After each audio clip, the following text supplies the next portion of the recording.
panes sin levadura. Éxodo 12:8. Y aquella noche comerán la carne asada al fuego y panes sin levadura, con hierbas amargas lo comerán. Estamos nuevamente estudiando parte del capítulo 12 de Éxodo con la institución de la primera Pascua para ser celebrada anualmente por la posteridad. Si recuerdan, esto es justo antes de la 10ª plaga y la muerte de todos los primogénitos de Egipto, excepto los de los hogares israelitas en Gosén, que fueran obedientes y gente de fe en el Dios verdadero, y que hubieran rociado con la sangre los dinteles y postes de sus casas, mostrando así al ángel de Jehová a su paso que en esa casa había gente creyente. Por lo tanto, el ángel de Jehová pasaría de largo, que es lo que significa la palabra Pascua, o más o menos decir pasar de lejos. Uno de los elementos que acompañan esta primera Pascua es el consumo de hierbas amargas y también los panes sin levaduras. Esto aparte de muchas otras instrucciones de cómo celebrar este nuevo rito. Hoy nos vamos a enfocar en la curiosidad de los panes sin levadura. En los registros de la historia universal se cree que el pan junto con la levadura fueron inventados por los egipcios en la antigüedad, pero luego este conocimiento se difundió a todos los países que rodeaban el Mediterráneo. Los registros más antiguos apuntan a Egipto y van hacia el siglo XX a.C., o sea, 2000 años antes de nuestra era de Jesucristo. Lo que se tiene registrado que los egipcios fueron los primeros que produjeron pan con harina y agua y que fueron los primeros en inventar hornos para hornear el pan. Luego los griegos y romanos fueron mejorando el invento del pan y los hornos. Se sabe que los egipcios fueron los que probaron o vieron que si se fermentaba la masa para el pan adquiría mejor sabor, y ellos también descubrieron que si mezclaban con algunas plantas adquiría un mejor sabor. Pero claro que es muy probable que ese conocimiento viniera de mucho más atrás, de otras culturas más antiguas que la egipcia. Para el caso podría ser que ya en Babilonia y Asiria ya produjeran pan, solo que los arqueólogos no han encontrado registro de ello. Pero si nos vamos a la Biblia, lo que pasa es que, el mundo sin Dios no reconoce la autoridad y veracidad de la Biblia, pero allí el pan se menciona desde el mismo inicio de la humanidad. Cuando vemos en Génesis la condena de Adán y Eva por haber cometido pecado al desobedecer a Dios, comiendo del fruto del árbol de la ciencia del bien y del mal, en su juicio hacia el hombre, Dios mencionó que el pan, representando el sustento básico, ahora que habían pecado, lo produciría con el esfuerzo de un arduo trabajo. Génesis 3:19 dice: con el sudor de tu rostro comerás el pan hasta que vuelvas a la tierra, porque de ella fuiste tomado, pues polvo eres y al polvo volverás. La palabra original en hebreo lechem se refiere al pan como alimento, comida. Se refiere especialmente al pan, que era la comida básica. Si Dios menciona que el pan sería producido ahora con gran trabajo y fatiga, debemos suponer entonces que ya antes de la caída Adán y Eva producían pan. No lo sabemos, la verdad. Y aclarando como broma, una pregunta interesante sería si ellos fueron los que inventaron el café con pan, un gran aporte para la humanidad. Pero eso ya sería un derroche de especulación, y ya que no tenemos evidencia para tanto.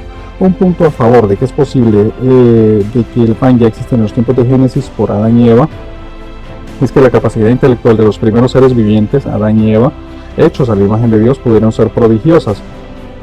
Solo piensa en la capacidad de Adán para nombrar todo ese animalero que había en el jardín del Edén, y no solo nombrar, sino también recordar cada uno de sus nombres sin olvidar uno tan solo. Si no le parece curioso todas esas personas genios con capacidades mentales asombrosas, investigue por ejemplo acerca del síndrome de Savant y otros síndromes en que las personas que lo padecen tienen una mente con capacidades impensables o incomprensibles aún.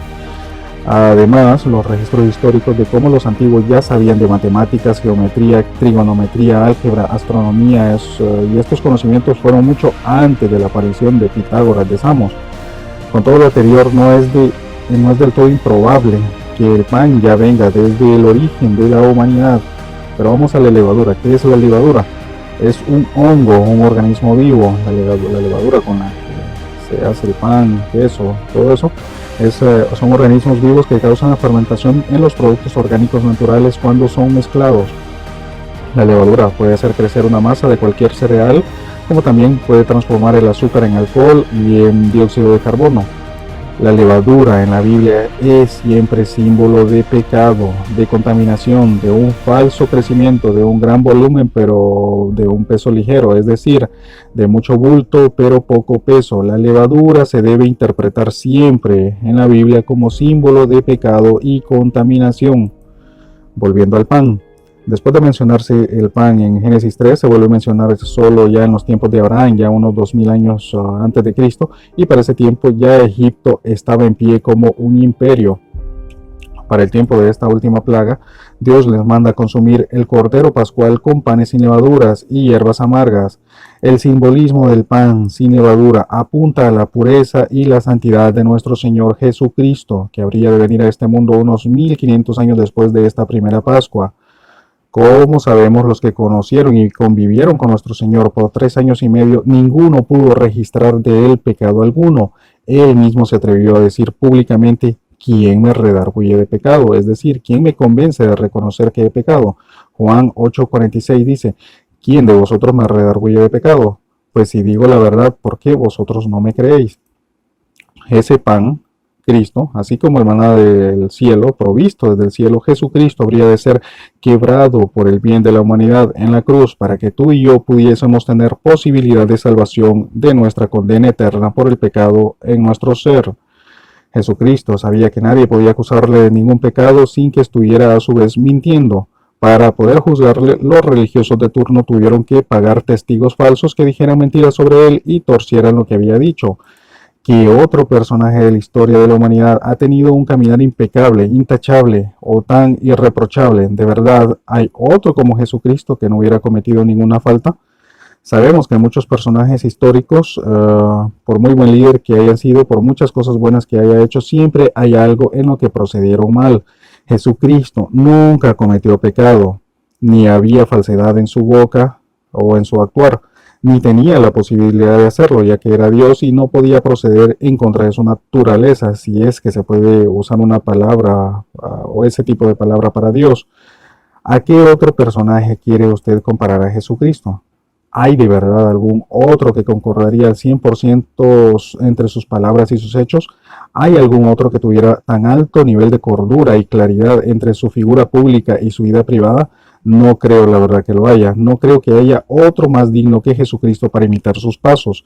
La pureza de Cristo era sin ningún rastro de levadura, de pecado, de egoísmo, de locura. Jesús mismo dijo en varias ocasiones que Él era el pan de vida, el verdadero sustento espiritual para la eternidad, para cualquiera que lo consuma. Juan 6:35 Jesús les dijo: yo soy el pan de vida, el que a mí viene nunca tendrá hambre, y el que en mí cree no tendrá sed jamás. Juan 6:48, yo soy el pan de vida. Juan 6:51, yo soy el pan vivo que descendió del cielo. Si alguno comiere de este pan, vivirá para siempre. Y el pan que yo daré es mi carne, la cual yo daré por la vida del mundo. Si quieres seguir a este Cristo de la Biblia, al Jesucristo verdadero, lo debes consumir sin levadura de ningún tipo. Cuando consumes el cristianismo de la prosperidad, es un cristianismo con levadura, es uno adulterado, no es el evangelio íntegro predicado en la Biblia. Si andas predicando que hay que ser rico, influyente, poderoso, ese es un cristianismo con levadura, un cristianismo impuro, contaminado de pecado. Por otro lado, también está de moda el cristianismo light o el cristianismo fitness, como le digo yo. El cristianismo motivacional, el de la automejora, tampoco ese es el Cristo bíblico, íntegro, sin levadura. Un cristianismo de solo moda porque es lo socialmente aceptable, pero al consumirlo no cambia las vidas ni los corazones de las personas. Ese es un cristianismo chicle, como le digo yo, mucho masticar, mucho movimiento, pero no nutre el alma. Ese también es un cristianismo con levadura, y a Jesucristo hay que consumirlo todo, sin levadura de ningún tipo. Debes consumirlo íntegro, puro, para que nutra y transforme y robustezca tu ser espiritual.